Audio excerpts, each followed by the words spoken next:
We're going to perform a reboot or factory default at the controller.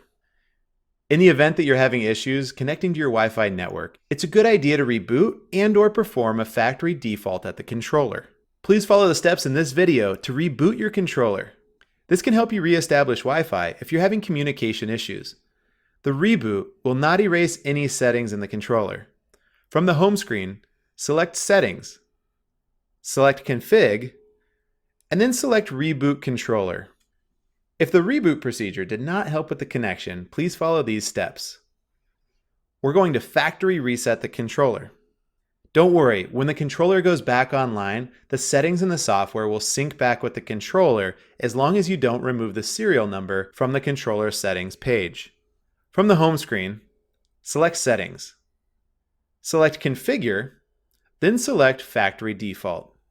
It's going to ask you to erase configuration.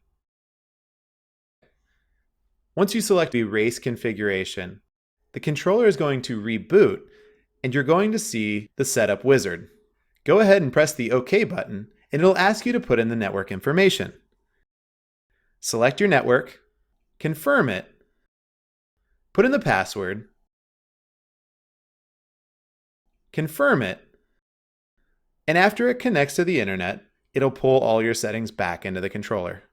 Thanks for watching. Hope this video was helpful for you. For more information on Hydrawise, visit hydrawise.com.